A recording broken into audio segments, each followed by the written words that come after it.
ಮನೆ ಬದಲಾಯಿಸಿದ ನಂತರ ಕೂಡ ಪದ್ಮಿನಿಯವರು ಹಾಗೂ ತಮ್ಮ ನಡುವಣ ಓಡಾಟ ಒಂದೆರಡು ವರ್ಷ ಸಾಗಿತ್ತು.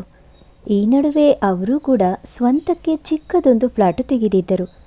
ಕಾಲ ಕಳೆದಂತೆ ಬೆಳೆಯುವುದರೊಂದಿಗೆ ಬಂದ ಓದು ಜವಾಬ್ದಾರಿಗಳ ಒತ್ತಡದೊಂದಿಗೆ ಅವರ ಒಡನಾಟ ಸ್ಥಗಿತಗೊಂಡಿತ್ತು. ಆದರೆ ಅವನ ಮನಸ್ಸಿನಿಂದ ನೆನಪಿನಿಂದ ಆಕೆ ಮರೆಯಾಗಿರಲಿಲ್ಲ. ತನ್ನ ಓದು ಮುಗಿದು ಕೆಲಸ ಸಿಕ್ಕ ಮೇಲೆ ಆ ಸಂತಸದ ಸುದ್ದಿ ಹೇಳಲೆಂದು ಸತೀಶ ಅವರ ಮನೆಯರಸಿ ಹೋಗಿದ್ದ. ಆದರೆ ಅವನಿಗೆ ದೊರೆತುದು ಮಾತ್ರ ನಿರಾಶೆ. ಪದ್ಮಿನಿಯವರು ಆ ಮನೆಯನ್ನು ಮಾರಿಬಿಟ್ಟಿದ್ದರು. ಅವರು ಬದಲಾದ ಮನೆ ಅವನಿಗೆ ಸಿಕ್ಕಿರಲಿಲ್ಲ. ಸುದ್ದಿ ತಿಳಿದ ತಾಯಿ ಕೂಡ ತುಂಬ ಬೇಸರ ಮಾಡಿಕೊಂಡಿದ್ರು. ಇದೆಲ್ಲ ಆಗಿ ಬಹಳ ಕಾಲ ಆಯಿತು. ಆದರೆ ಅವನ ಹೃದಯದಲ್ಲಿ ಪದ್ಮಿನಿಯವರು ಶಾಶ್ವತವಾಗಿ ನೆಲೆಸಿದ್ದರು. ಅವರನ್ನು ಕಡೆಯದಾಗಿ ಒಂದು ಬಾರಿ ನೋಡಲಾಗಲಿಲ್ವಲ್ಲ ಎಂಬ ನೋವು ಅವನನ್ನು ಕಾಡುತ್ತಲೇ ಇತ್ತು. ಆಫೀಸ್ನ ಸಹೋದ್ಯೋಗಿಯ ತಂಗಿಯ ಮದುವೆಗೆ ಹೋಗುವ ತನಕ ಸುಮಾರು 6 ತಿಂಗಳ ಹಿಂದೆ ಇರಬೇಕು. ಸತೀಶನ ಆಫೀಸಿನ ಸಹೋದ್ಯೋಗಿಯ ತಂಗಿಯ ಮದುವೆಗೆಂದು ಬೆಳಗ್ಗೆ 11 ಗಂಟೆಗೆ ಎಲ್ಲರೊಂದಿಗೆ ಅವನೂ ಛತ್ರಕ್ಕೆ ಹೋಗಿದ್ದ. ಊಟ ಮಾಡಿ ಮತ್ತೆ ಆಫೀಸ್ಗೆ ಹಿಂತಿರುಗುವುದಿತ್ತು ಎಂದೇ ಸಂಧ್ಯಾ ಬಂದಿರಲಿಲ್ಲ. ಕಾಫಿ ಕುಡಿಯುವರಂತೆ, ಬನ್ನಿ 12 ಗಂಟೆಗೆಲ್ಲ ಊಟ ತಯಾರಾಗತ್ತೆ ಎಂದು ಅವನ ಸಹೋದ್ಯೋಗಿ ಅವರನ್ನು ಅಡುಗೆಯ ಮನೆಯ ತನಕ ಕರೆದೊಯ್ದಿದ್ದ. ಕಾಫಿ ಕುಡಿಯುತ್ತಿದ್ದಂತೆ ಸುತ್ತ ಕಣ್ಣಾಡಿಸಿದ್ದ ಸತೀಶ ತರಕಾರಿ ರಾಶಿ ಹಾಕಿದ್ದ ಮೂಲೆಯಲ್ಲಿ 3 ಹೆಂಗಸರು ಅಡುಗೆಗೆ ನೆರವಾಗುವ ತರಕಾರಿಯ ಗುಡ್ಡೆ ಮಾಡ್ತಿದ್ರು. ಇವರಿಗೆ ತುಸು ಬೆನ್ನು ಮಾಡಿ ಕುಳಿತಿದ್ದು, ತೆಂಗಿನಕಾಯಿ ತಿರುವುತ್ತಿದ್ದ ಹೆಣ್ಣಿನ ಆಕಾರ, ಕುಳಿತ ಭಂಗಿ ಥಟ್ಟನೆ ಸತೀಶನ ಮೆದುಳಲ್ಲಿ ನೆನಪು ಒಂದನ್ನು ತಟ್ಟಿತ್ತು. ಹೃದಯದ ಬಡಿತ ಜೋರಾದಂತೆ, ಲೋಟ ಇಲ್ಲಿ ಕೊಡಿ ಸತೀಶ್ ಎಂಬ ಸಹೋದ್ಯೋಗಿಯ ಮಾತು ಕಿವಿಗೆ ಬೀಳದಂತೆ ಮೋಡಿ ಮಾಡಿದಂತೆ ಆಕೆಯ ಬಳಿಗೆ ನಡೆದಿದ್ದ. ತಮ್ಮ ಸಮೀಪವೇ ಯಾರೋ ಬಂದುದರ ಅರಿವಾಗಿ ಆಕೆಯು ಬಗ್ಗಿದ ತಲೆ ಎತ್ತಿದರು. ಒಂದು ಘಳಿಗೆ ಸತೀಶ ದಂಗು ಬಡಿದು ನಿಂತಿದ್ದ. ಅವನನ್ನು ಗುರ್ತಿಸಿ ಕಣ್ಣರಳಿಸಿದ ಅವಳ ಮುಖ ಮರುಕ್ಷಣ ಮೌನವಾಯಿತು. ತಕ್ಷಣ ತಲೆ ಬಗ್ಗಿಸಿ ಮುಖ ಮರೆಸಲೆತ್ನಿಸಿದ್ದಳು. ಆಯ್ತೇನಮ್ಮ, ತೆಂಗಿನ ತುರಿ, ಊಟ ರೆಡಿಯಾಗಬೇಕು, ಬೇಗ ಬೇಗ. ಅಡುಗೆಯವರು ಕೂಗುತ್ತಾ ಬಂದಂತೆ ಆಕೆ ತುಟಿ ಪಿಟಕ್ಕೆನ್ನದೆ ತೆಂಗಿನಕಾಯಿ ತುರಿ ಇದ್ದ ದೊಡ್ಡ ತಟ್ಟೆಯನ್ನೆತ್ಕೊಂಡು ಅವನತ್ತ ತಿರುಗಿಯೂ ನೋಡದೆ ಒಳಗೋಡಿದ್ದರು. ಪದ್ಮಿನಿಯವರು ಎಂಬ ಬೆರಗಿನ ಕೂಗು ಸತೀಶನ ಗಂಟಲಲ್ಲಿಯೇ ಉಳಿದಿತ್ತು. ಗೆಳೆಯನೊಬ್ಬ ಹತ್ತಿರ ಬಂದು ಬೆನ್ನು ತಟ್ಟಿ, ಇಲ್ಲೇನು ಮಾಡ್ತಿದ್ದೀರಿ ಸತೀಶ್ ಎನ್ನದಿದ್ದರೆ ದಿಕ್ಕು ತೋಚದೆ ನಿಂತಿದ್ದ ಅವನಿಗೆ ಎಚ್ಚರ ಆಗ್ತಾನೆ ಇರಲಿಲ್ಲ. ಮದುವೆಯ ಊಟನ ಗೆಳೆಯರೆಲ್ಲ ಬಾಯಿ ಚಪ್ಪರಿಸ್ತಾ ತಿಂದರೂ ಸತೀಶನಿಗೆ ಮಾತ್ರ ಎಲ್ಲವೂ ಅಪ್ರಿಯವಾಗಿತ್ತು. ಅವನ ಗಂಟಲು ನಾಲಿಗೆ ಇಡೀ ಕಹಿ ಕಹಿ. ಎಲ್ಲರೂ ಕೈ ತೊಳೆದು ತಾಂಬೂಲ ಮೆಲ್ಲುವಾಗ ಸತೀಶ ಸಮಯ ಸಾಧಿಸಿ ಅಡುಗೆಯ ಮನೆಗೆ ಹೋಗಿದ್ದ. ತರಕಾರಿಯ ಸಿಪ್ಪೆ, ನಾರು ಇತ್ಯಾದಿಗಳನ್ನೆಲ್ಲ ಬಟ್ಟೆಯಿಂದ ಒಂದು ಪಕ್ಕಕ್ಕೆ ದೂಡುತ್ತಿದ್ದ ಅವರು ಅವನನ್ನು ಕಂಡೊಡನೆ ಗಡಬಡಿಸಿ ಎದ್ದು ನಿಂತಿದ್ರು. ಪದ್ಮಿನಿಯವರೇ, ನೀವೇನಿಲ್ಲಿ? ಅವನಿಂದ ಆತುರ ತಡೆಯಲಾಗಿರಲಿಲ್ಲ. ಸತೀಶ್ ಎಂದಾಕೆ ತಮ್ಮ ಕೈ ಕೊಳೆಯಾಗಿರೋದನ್ನ ಮರೆತು ಅವನ ಕೈ ಹಿಡಿದ್ರು. ದನಿಯಲ್ಲಿ ಅದೇ ಪ್ರೇಮ, ಅದೇ ಮಮತೆ. ಆದರೆ ನೋವು, ಸಂಕಟ ತುಂಬಿ ನಿರ್ಜೀವವಾಗಿದ್ದ ಮುಖದಲ್ಲಿ ಒಳ ಸೇರಿದ ಕಣ್ಣುಗಳಿಂದ ಉಕ್ಕಿ ಬರಲಿದ್ದ ಕಂಬನಿಗೆ ಆಕೆ ಛಲ, ಅಭಿಮಾನದ ಆಣೆ ಕಟ್ಟಿದ್ದರು. ತುಸು ಸಾವರಿಸಿಕೊಂಡು, ಇಲ್ಲಿ ಬೇಡ ಸತೀಶ್, ಮನೆಗೆ ಬಾ ಅಂದ್ರು. ಅವರು ಕೊಟ್ಟ ವಿಳಾಸವನ್ನು ಆತ ಬರೆದುಕೊಂಡು ಭದ್ರವಾಗಿ ಪರ್ಸ್ನಲ್ಲಿ ಇರಿಸಿದ್ದ. ನೀವು ಇಲ್ಲಿ ಎಂಜಲು ಎಲೆ ಎತ್ತಬಾರ್ದು. ನನ್ನ ಮಾತು ಮೀರಿದ್ರೆ ಸತೀಶನ ಆಯಸ್ಸು ಕಡಿಮೆಯಾಗುತ್ತೆ. ಚಿಕ್ಕಂದಿನಲ್ಲಿ ಅವರಿಂದ ಕಲಿತ ಪಾಠವನ್ನೇ ಅವರಿಗೆ ಒಪ್ಪಿಸಿ ಎಚ್ಚರಿಸಿದ್ದ. ಛಿ, ಬಿಡ್ತು ಅನ್ನು ಎಂದಿದ್ದರಾಕೆ. ತಕ್ಷಣ ಮರುದಿನವೇ ಅವನು ಆಫೀಸ್ನಿಂದ ಅವರು ಕೊಟ್ಟ ವಿಳಾಸ ಹುಡುಕಿ ಹೋಗಿದ್ದ.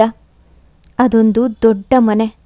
ಯಾರೋ ಪುಣ್ಯಾತ್ಮರು ಅದನ್ನು ಒಂದು ಬಗೆಯ ವೃದ್ಧಾಶ್ರಮವಾಗಿ ಪರಿವರ್ತಿಸಿದ್ದರು. ಹಾಲು, ರೂಮು, ಎಲ್ಲ ಕಡೆ ಮಂಚಗಳನ್ನು ಹಾಕಿ ಒಂಟಿಯಾದ ಜೀವಗಳನ್ನು ಒಂದಾಗಿರಿಸುವ ಪ್ರಯತ್ನ ಮಾಡಿದ. ಪದ್ಮಿನಿಯವರು ಸಡಗರದಿಂದ ಅವನನ್ನು ಬರಮಾಡಿಕೊಂಡು ತಮ್ಮ ರೂಮಿಗೆ ಕರೆದುಕೊಂಡು ಹೋಗಿದ್ರು. ಆ ಮಂಚ, ಅದರಡಿಯಲ್ಲಿದ್ದ ಒಂದು ಟ್ರಂಕು ಸದ್ಯದ ಅವರ ಆಸ್ತಿ. ಸತೀಶನಿಗೆ ಹೇಳಲು ಅವರ ಬಳಿ ಏನೂ ಇರಲಿಲ್ಲ. ಗಂಡ ಇರುವಾಗಲೇ ಇಬ್ಬರು ಗಂಡು ಮಕ್ಕಳು ಅಮೆರಿಕ ಸೇರಿದ್ದರು. ಇಲ್ಲಿಯೇ ಬಂದು ಮದುವೆಯಾಗಿದ್ದರು. ವಿದೇಶ ಪ್ರಯಾಣದ ಸಮಯ ಸ್ವಂತ ಮನೆ ಮಾರಿಯಾಗಿತ್ತು. ಬಾಡಿಗೆ ಮನೆಯಲ್ಲಿ ಅವರ ಗಂಡ ಹೆಚ್ಚು ದಿನ ಬಾಳಲಿಲ್ಲ. ತಾಯಿಯನ್ನು ತಮ್ಮಲ್ಲಿಗೆ ಕರೆಸಿಕೊಳ್ಳುತ್ತೇವೆ ಎಂದು ಆಗೀಗ ಮಾತನಾಡಿ ಸುಳ್ಳು ಭರವಸೆ ಕೊಟ್ಟ ಮಕ್ಕಳು ಕ್ರಮೇಣ ತಾಯಿ ಇರುವುದನ್ನೇ ಮರೆತಿದ್ದರು. ಬಾಡಿಗೆ ಮನೆಯಲ್ಲಿ ತುಂಬ ದಿನ ಅವರಿಂದ ಇರುವುದು ಸಾಧ್ಯ ಆಗಿರಲಿಲ್ಲ. ದಿನನಿತ್ಯದ ಜೀವನೋಪಾಯಕ್ಕೆ ತೊಂದರೆಯಾಗುವುದು ಖಚಿತವಾದಾಗ ಆಕೆ ಪರಿಚಿತರ ನೆರವಿನಿಂದ ಮದುವೆ ಸಮಾರಂಭಗಳಲ್ಲಿ ಅಡುಗೆಯವರಿಗೆ ಮೇಲುಗೆಲಸ ಮಾಡುವ ದಾರಿ ಹುಡುಕಿಕೊಂಡರು. ಹಾಗೆಯೇ ಬಾಡಿಗೆ ಮನೆಯಿಂದ ಸದ್ಯದ ವಾಸ್ತವಕ್ಕೂ ವ್ಯವಸ್ಥೆ ಮಾಡಿಕೊಂಡಿದ್ರು. ತಿಂಗಳಿಗೆ ಇಂತಿಷ್ಟು ಹಣ ಕೊಟ್ಬಿಟ್ರೆ 2 ಹೊತ್ತು ಊಟ ಇರಲು ತಾಣ ಎಂದು ಬದುಕಿನ ಮುಖ್ಯ ಸಮಸ್ಯೆ ಪರಿಹಾರವಾಗಿತ್ತು. ಯಾರಿಗೆ ಯಾರದು ನೆನಪಿಲ್ಲ ಸತೀಶ್. ಎಲ್ಲ ಅವರವರ ಮನೆಯಲ್ಲಿ ಸುಖವಾಗಿದ್ದಾರೆ. ನಾನು ಒಂದು ಥರ ಸುಖವಾಗಿದ್ದೀನಿ. ಈಗ ಒಬ್ಬಳೇ ಇರಬೇಕಿಲ್ಲ. ನನ್ನ ಸುತ್ತ ಜನರಿದ್ದಾರೆ. ನಾವೆಲ್ಲ ಒಂದು ಹೊಸ ಕುಟುಂಬವಾಗಿದ್ದೀವಿ. ತುಟಿ ಬಿರಿದು ನಗುತ್ತಾ ಮಾತು ಹೊರ ಬಂದಿದ್ರು ನೋವು ನಿರಾಶೆ ತುಂಬಿಕೊಂಡ ಕಣ್ಣುಗಳು ನಗೆ ಮೂಡಿಸುವಲ್ಲಿ ಅಸಮರ್ಥವಾಗಿದ್ದವು. ಸತೀಶ ಹೊರಬರಲು ತವಕಿಸಿದ. ನಿಟ್ಟುಸಿರನ್ನು ತಡೆ ಹಿಡಿದಿದ್ದ. ಅವರ ಕಣ್ಣು ತಪ್ಪಿಸುವಂತೆ ಪ್ಯಾಂಟಿನ ಜೇಬಿನಲ್ಲಿ ಕೈ ಹಾಕ್ದ. ನೀನು ಬಂದಿದ್ದು ತುಂಬ ಸಂತೋಷ ಸತೀಶ್ ಎಂದ ಅವರ ಕೈಯಲ್ಲಿ ನೋಟುಗಳ ಸುರುಳಿ ತುರುಕಿದ್ದ. ಅವರು ಬಾಯಿ ತೆಗೆಯುವ ಮುನ್ನವೇ ನೀವು ಇದನ್ನು ಬೇಡ ಅಂದರೆ ನಾನು ಮತ್ತೆ ಬರೋದೇ ಇಲ್ಲ ಎಂದೆ. ಅವನನ್ನು ಹಿಡಿದಿದ್ದ ಕೈಗಳು ಬಿಗಿದುಕೊಂಡು ನಂತರ ಲೇಸಾಗಿ ನಡುಗಿದವು. ಕಣ್ಣಿಂದ ನೀರಿನ ಹನಿ ಬಿದ್ದು ಅವನ ಕೈಗಳು ತೇವಗೊಂಡವು. ಎಷ್ಟು ಕಾಲದಿಂದ ಮೊಂಡುತನದಿಂದ ಭಂಡ ಧೈರ್ಯದಿಂದ ತಡೆದಿಟ್ಟು ಹಿಡಿದಿದ್ದ ಕಣ್ಣೀರು. ಪದ್ಮಿನಿಯವರು ಮಂಚದ ಮೇಲೆ ಕುಸಿದು ನಿರ್ಲಜ್ಜೆಯಿಂದ ಗೊಳೋ ಅಂತ ಅಳ್ತಿದ್ರು. ಸತೀಶನಿಗೆ ಇದು ಅನಿರೀಕ್ಷಿತ. ಆತ ಅಸಹಾಯನಾದ. ಯಾವ ಸಾಂತ್ವನವನ್ನು ಹೇಳಲಾಗದೆ ಚಡಪಡಿಸಿದ್ದ. ಆದರೆ ಅವರು ಬಹು ಬೇಗ ಸಾವರಿಸಿಕೊಂಡಿದ್ರು. ನಿನಗೆ ಬಿಡುವಾದಾಗ ಬಂದು ಹೋಗು ಸತೀಶ್ ಎಂದು ಅವನ ಕೈ ಹಿಡಿದು ಬೇಡಿದ್ದರು. ನಿನ್ನ ಹೆಂಡತಿಯನ್ನು ನೋಡಲೇಬೇಕು, ಜೊತೆಯಾಗಿ ಬಾ ಅಂದಿದ್ರು. ಆಗಿನಿಂದ ಸತೀಶ ಅವರಿಗೆ ಪ್ರತಿ ತಿಂಗಳು ತಾನೇ ಹೋಗಿ 1000 ರೂಪಾಯಿ ಕೊಟ್ಟು ಬರ್ತಿದ್ದ. ಆದರೆ ಈ ಸಲ ತಾನು ಅವರ ಬಳಿಗೆ ಹೋಗುವುದು ತಡವಾಗುವುದೆಂದು ಮನಿ ಆರ್ಡರ್ ಮಾಡಿಬಿಟ್ಟಿದ್ದ. ಒಂದು ಕಾಲದಲ್ಲಿ ಗಂಡ ಮಕ್ಕಳು ಮನೆ ಸಂಸಾರ ಎಂದು ತುಂಬು ಬದುಕು ಬಾಳಿದ ಪದ್ಮಿನಿಯವರು ಇಂದು ಅನಾಥರಂತೆ ವೃದ್ಧಾಶ್ರಮದಲ್ಲಿ ಇರುವರೆಂಬುದನ್ನು ಸಂಧ್ಯಾಳ ಮುಂದೆ ಹೇಳುವುದು ಮಾತ್ರ ಅವರಿಂದ ಆಗಿರಲೇ ಇಲ್ಲ. ಸಂಧ್ಯಾ ಮೌನವಾಗಿ ಎಲ್ಲ ಕೇಳಿದ್ದಳು. ಆ ಮನಿ ಆರ್ಡರ್ ರಸೀದಿಯ ಹಿಂದೆ ಇಂಥದೊಂದು ಕರುಣ ಕಥೆ ಅಡಗಿರಬಹುದೆಂಬುದು ಅವಳ ಕಲ್ಪನೆಗೆ ನಿಲುಕುವುದು ಅಸಾಧ್ಯ. ಪದ್ಮಿನಿಯವರಿಗೆ ನೀವು ಸಹಾಯ ಮಾಡಿದ್ರೆ ನಾನು ತಡೆಯುತ್ತಿದ್ದೇನೆ, ನೀವ್ಯಾಕೆ ನನಗೆ ಹೇಳಲಿಲ್ಲ? ಅವಳು ನೊಂದು ನುಡಿದಳು. ಪದ್ಮಿನಿಯವರ ವಿಷಯದಲ್ಲಿ ಯಾರೂ ನನ್ನನ್ನು ತಡೆಯುವುದು ಸಾಧ್ಯವೇ ಇಲ್ಲ ಎಂದುಕೊಂಡ ಸತೀಶ ಪ್ರತ್ಯಕ್ಷವಾಗಿ ಹೇಳಲಿಲ್ಲ. ನಾನು ಅವರನ್ನು ನೋಡಲು ಬರುತ್ತೇನೆ ಎಂದು ಸಂಧ್ಯಾ ಹೇಳುವಳೆಂಬ ಅವನ ನಿರೀಕ್ಷೆ ಸುಳ್ಳಾಗಿತ್ತು. ತುಸು ಸಮಯದ ಮೌನದ ನಂತರ ಸಂಧ್ಯಾ ಅವನ ಕೈ ಹಿಡಿದು ಸಂತೈಸುವ ಮಾತಾಡಿದ್ಲು. ನೀವು ಈಗ ಎಲ್ಲೂ ಹೊರಗೆ ಹೋಗೋದು ಬೇಡ. ಮಾರ್ಕೆಟ್ಟಿಗೆ ಸಂಜೆ ಹೋದ್ರಾಯ್ತು ಬಿಡಿ. ಊಟ ಮಾಡಿ ನಿದ್ರೆ ಮಾಡಬಹುದು. ಊಟ ಮುಗಿಸಿ ಸಂಧ್ಯಾ ನಿದ್ದೆ ಮಾಡಿದ್ದಳು. ಅವನಿಗೆ ಎಚ್ಚರವಾಗುವ ವೇಳೆಗೆ ಅವಳು ಹೊರಗೆ ಹೊರಡಲು ತಯಾರಾಗಿದ್ದಳು. ಹತ್ತಿರ ಬಂದು ಯಾಕೆ ಇದ್ಬಿಟ್ರಿ? ಇನ್ನೂ 3 ಗಂಟೆ ಅಷ್ಟೆ ಅಂದ್ಲು. ಅವನು ಮಾತನಾಡುವ ಮುನ್ನವೇ ನಾನು ಸ್ವಲ್ಪ ರೇವತಿ ಮನೆಗೆ ಹೋಗಿ ಬರ್ತೀನಿ, ಹಾಗೆ ಮಾರ್ಕೆಟ್ಗೂ ಹೋಗ್ತೀನಿ. ಬರೋದು ಸ್ವಲ್ಪ ತಡವಾಗಬಹುದು. ಫ್ಲಾಸ್ಕ್ನಲ್ಲಿ ಕಾಫಿ ಇದೆ ತಗೊಳ್ಳಿ ಅಂದ್ಲು. ಸರಿ, ನಾನು ಒಂದು ರೌಂಡ್ ಹೋಗಿ ಬರ್ತೀನಿ ಎಂದವನು ಪಕ್ಕ ತಿರುಗಿದ್ದ. ಹೊರಗೆ ತಿರುಗಾಟ ಮುಗಿಸಿ ಸತೀಶ ಮನೆಗೆ ಬರುವಷ್ಟರಲ್ಲಿ ಗಂಟೆ 7 ಆಗಿತ್ತು. ಆ ವೇಳೆಗೆ ಸಂಧ್ಯಾ ಕೂಡ ಬಂದಾಗಿತ್ತು. ಬಾಗಿಲಲ್ಲೇ ಕಾಯುತ್ತಿದ್ದು ಸಂಭ್ರಮದಿಂದ ಎದುರುಗೊಂಡಿದ್ದಳು. ಯಾಕಿಷ್ಟು ಲೇಟು? ಎಲ್ಲಿ ಹೋಗಿದ್ರಿ?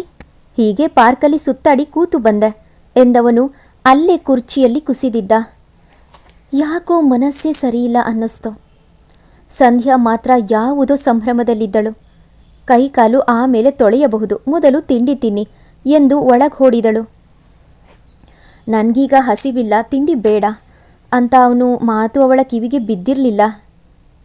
ಎರಡೇ ನಿಮಿಷದಲ್ಲಿ ತಿಂಡಿಯ ತಟ್ಟೆಯೊಡನೆ ಅವನ ಮುಂದೆ ಬಂದು ನಿಂತಿದ್ಲು.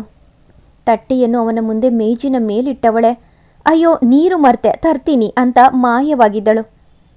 ಏನಾಯ್ತು ಇವಳಿಗೆ ಎಂದುಕೊಳ್ಳುತ್ತಾ ತನ್ನ ಅನ್ಯಮನಸ್ಕತೆಯನ್ನು ಬಿಟ್ಟು ಸತೀಶ ಮುಂದಿದ್ದ ತಟ್ಟೆಯ ಮೇಲೆ ಕಣ್ಣಾಡಿಸಿದ. ಒಂದು ಕ್ಷಣ ಅವನ ದೃಷ್ಟಿ ಅಲ್ಲಿಂದ ಕದಲಲಿಲ್ಲ. ವಿಸ್ಮಯದಿಂದ ಅರಳಿದ ಕಂಗಳು ಮೆದುಳಲ್ಲಿ ಹಳೆಯ ನೆನಪೊಂದನ್ನು ಮೀಟಿದವು. ತಟ್ಟೆಯಲ್ಲಿ ಬಟ್ಟಲಾಕಾರದಲ್ಲಿ ಇಟ್ಟಿದ್ದ ಅವಲಕ್ಕಿಯ ಮೇಲೆ ಅಲಂಕಾರವಾಗಿ ಉದುರಿಸಿದ್ದ ಬಿಳಿ ಹಸಿರು ತೆಂಗಿನ ತುರಿ ಕೊತ್ತಂಬರಿ ಸೊಪ್ಪಿನ ಮಿಶ್ರಣ. ಇಂಥ ಸುಲಭದ ತಿಂಡಿನ ಅಷ್ಟು ಆಸೆಯಿಂದ ತಿನ್ನುತ್ತೀಯಲ್ಲ, ನಿನ್ನ ಸಾಕುವುದು ತುಂಬ ಸುಖ ಸತೀಶ್. ಪದ್ಮಿನಿಯವರ ನಗೆ ಮೊಗದ ರಾಗವದು. ಬೆಳಗಿನಿಂದ ಕಾಡುತ್ತಿದ್ದ ಅವರ ನೆನಪು ದಟ್ಟವಾಗಿ ಅವನ ಕಣ್ಣುಗಳು ತುಂಬಿಕೊಂಡವು. ನನಗೆ ಅವಲಕ್ಕಿ ಉಪ್ಪಿಟ್ಟು ಪ್ರಿಯವೆಂದು ಸಂಧ್ಯಾ ಆಗಾಗ ಮಾಡ್ತಿದ್ಲು. ಆದರೆ ವಿಶೇಷವಾಗಿ ಇಂದು ಅವಳದನ್ನು ಮಾಡ್ದಿದ್ರೆ ಚೆನ್ನಿತ್ತು. ಇದು ಗಂಟಲಲ್ಲಿ ಇಳಿಯುವುದಾದರೂ ಹೇಗೆ? ಸಂಧ್ಯಾಳನ್ನು ಕರೆಯಲೆಂದು ಬಾಯಿ ತೆರೆದವನಿಗೆ ನಾಲಿಗೆ ಕಟ್ಟಿಹೋಯಿತು. ಒಳಗಿನಿಂದ ಬಂದ ವ್ಯಕ್ತಿಯ ಕೈಯಲ್ಲಿ ನೀರಿನ ಲೋಟ. ಅವನ ದೃಷ್ಟಿ ತಮ್ಮ ಮೇಲೆ ಬಿದ್ದಂತೆಯೇ ಅವರ ಕಣ್ಣಂಚಿನಿಂದಲೂ ನೀರಿಳಿದಿತ್ತು. ತನಗಾದ ಆಘಾತದಿಂದ ಅವನು ಸಾವರಿಸಿಕೊಳ್ಳುತ್ತಿದ್ದಂತೆ ಅವರು ಯಾಕೆ ಸತೀಶ ಪುಲಾವು ಬೇಡವೇ ಅಂದಿದ್ರು. ಪದ್ಮಿನಿಯವರು ನೀವು ಹೇಗೆ? ಅವನು ತಡವರಿಸಿದ್ದ. ಆಕೆ ನಸು ನಕ್ಕರು. ದೇವರು ಒಳ್ಳೆಯ ಮನಸ್ಸಿಗೆ ಒಳ್ಳೆಯದನ್ನೇ ಕೊಡ್ತಾನೆ. ಅವನಿಗೆ ಅರ್ಥವಾಗಿರಲಿಲ್ಲ. ಇವತ್ತು ಸಂಧ್ಯಾ ಕರೆದುಕೊಂಡು ಬಂದಳು ಸತೀಶ್. ನೀನು ಇಷ್ಟು ದಿನ ಅವಳಿಗೆ ನನ್ನ ವಿಷಯ ಹೇಳಿರಲಿಲ್ಲ ಅಂತ ತುಂಬ ಬೇಜಾರು ಮಾಡ್ಕೊಂಡ್ಲು. ಇನ್ಮುಂದೆ ಇಲ್ಲೇ ಇರಬೇಕು ಅಂತ ಗಲಾಟೆ ಮಾಡಿ ಕರೆದುಕೊಂಡು ಬಂದ್ಬಿಟ್ಲು. ಮಗಳ ಮನೆ ಇರುವಾಗ ಬೇರೆಲ್ಲೂ ಒಂಟಿಯಾಗಿ ಇರುವುದಕ್ಕೆ ಬಿಡುವುದಿಲ್ಲ ಎಂದು ಅತ್ತಳು. ನನ್ನ ಗಂಟು ಮುಟ್ಟೆ ಜೊತೆ ಕರೆದುಕೊಂಡು ಬಂದಿದ್ದಾಳೆ ಸತೀಶ್. ಮಾತನಾಡುತ್ತಿದ್ದಂತೆ ಗಂಟಲು ಗದ್ಗದಿತವಾಗಿ ದುಃಖ ತಡೆಯಲಾರದೆ ಆಕೆ ಸೋಫಾದ ಮೇಲೆ ಕುಸಿದು ಬಿಕ್ಕಿ ಬಿಕ್ಕಿ ಅಳಲಾರಂಭಿಸಿದ್ದ. ಪದ್ಮಿನಿಯವರನ್ನು ಕಂಡಾಗ್ನಿಂದ ಇನ್ನೂ ಚೇತರಿಸಿಕೊಳ್ಳುವುದರಲ್ಲೇ ಇದ್ದ ಸತೀಶನಿಗೆ ದಿಕ್ಕು ತೋಚದಂತಾಗಿತ್ತು. ಎಷ್ಟು ಹೊತ್ತು ಮರೆಯಲ್ಲೇ ಇದ್ದ ಸಂಧ್ಯಾ ಈಗ ಓಡಿ ಬಂದಿದ್ಲು. ಅಳುತ್ತಿದ್ದ ಪದ್ಮಿನಿಯವರನ್ನು ತನ್ನ ಮಡಿಲಿಗಿಟ್ಟುಕೊಂಡು ತಲೆ ಸವರಿದ್ಲು. ಈಗ ಪೂರ್ತಿಯಾಗಿ ಅತ್ತುಬಿಡಿ, ಆಮೇಲೆ ನೀವು ನಿಮ್ಮ ಮನೆಯಲ್ಲಿ ಅತ್ತರೆ ಮನೆಗೆ ಶ್ರೇಯಸ್ಸಲ್ಲ ಅಲ್ಲವೇ? ಪದ್ಮಿನಿಯವರ ಬಿಕ್ಕು ಅವಳಿಗೆ ಉತ್ತರ ಹೇಳಿತ್ತು. ತಾಯಿ ಎಂಬ ಜೀವ ಸಿಗುವುದೇ ಕಷ್ಟ. ಅಂಥದ್ರಲ್ಲಿ ನಿಮ್ಮನ್ನು ತಾಯಿಗಿಂತಲೂ ಹೆಚ್ಚಾಗಿ ನೋಡಿಕೊಂಡ ದೇವತೆಯಾದ ಇವರನ್ನು ನನ್ನಿಂದ ಬಚ್ಚಿಟ್ಟಿರಲ್ಲ. ಸಂಧ್ಯಾಳ ದನಿಯಲ್ಲಿ ತುಸು ಕೋಪ, ನೋವು, ದೂಷಣೆ ಎಲ್ಲವೂ ಇತ್ತು. ಅವಳ ಮಾತು ಸತೀಶನಿಗೆ ತಟ್ಟಲೇ ಇಲ್ಲ. ಇಂಥ ಬಾಳ ಸಂಗಾತಿ ಸಿಕ್ಕಳೆಂದು ತನ್ನ ಅದೃಷ್ಟ ಮೆಚ್ಚುವುದೋ ಇಲ್ಲ ದೇವರಿಗೆ ಕೃತಜ್ಞತೆ ಅರ್ಪಿಸುವುದೋ ಎಂದು ಯೋಚಿಸಿದನಾತ. ತನ್ನ ಒಳ್ಳೆಯ ಮನಸ್ಸು ತನಗೆ ಕಂಡಿರಲಿಲ್ಲ. ಆದರೆ ಒಳ್ಳೆಯ ಮನಸ್ಸಿನ ಸಂಗಾತಿ ತನಗೆ ದೊರಕಿದ್ದಂತೂ ಅಪ್ಪಟ ಸತ್ಯ ಎಂದುಕೊಂಡ ಅವನ ಕಣ್ಣಲ್ಲಿ ತುಂಬಿದ ಕೃತಜ್ಞತೆ ಮೆಚ್ಚುಗೆಗೆ ಸಂಧ್ಯಾಳ ಮುಖದಲ್ಲಿ ಮೂಡಿದ್ದ ಸಂತೃಪ್ತಿ ಬದಲು ನೀಡಿತ್ತು. ನಿಮಗೆ ಈ ಕಥೆಗಳು ಇಷ್ಟವಾಗ್ತಿದೆಯಾ?